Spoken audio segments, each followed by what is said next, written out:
Just a How little. often when we are with patients do we say, oh, there's a little crack. Oh, there's a little cavity. Oh, there's a little bleeding.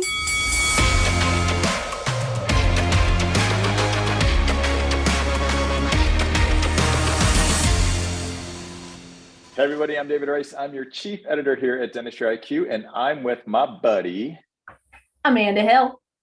Hey Amanda Hill. How are you? Hey, David Wright. I'm good. How are you? I'm fantastic, because today we're going to talk about ditching the little. What's that mean? The little. Ditch the How little. often when we are with patients do we say, oh, there's a little crack. Oh, there's a little cavity. Oh, there's a little bleeding. And when I hear little, what do you think? Not that important. No big deal, right? Yeah.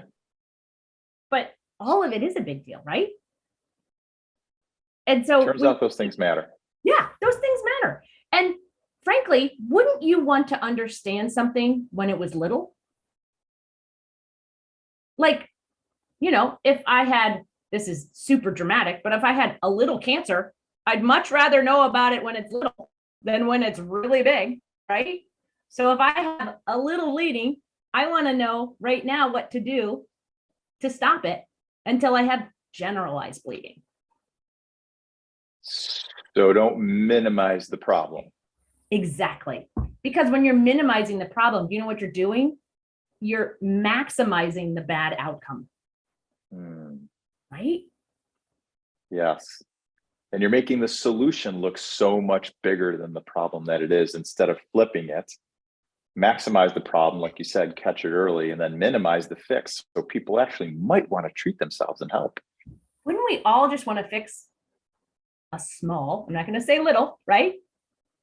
An early stage cavity, then a big one? I like that word choice, early stage. So what other words would you replace little or tiny or let's wait, maybe, like all those things that minimize problems? What are some adjectives that you like to use day to day? I think you can say beginning. Good one. Definitely early. You could say progressing, meaning that, it's going to go somewhere if we leave it alone. You could say initial. I like all those. I like progressing too, especially because it feels like it's an action word and it's happening in the moment. So it hasn't started over here and it's stopped today. No, it's moving in a direction and we have an opportunity to intervene. Absolutely. And how much easier? Don't we all want to intervene when things are early? I know I do. Totally. Yeah. I do too. So that happens a lot on the dentist side too, FYI. We want to be liked by everybody. Turns out people don't love dentists, hygienists, and assistants so much, do they? We're very lovable people. We know it, but I think we fear We do. that our patients won't like us. Right. So we if our patients don't like us, they might not come back, right? But what do they do in medicine? Because like medicine is just the opposite of this, isn't it? My doctor doesn't minimize my cholesterol that's gotten a little bit high. My doctor says, Amanda, your cholesterol is rising. This is concerning. What are we going to do about it?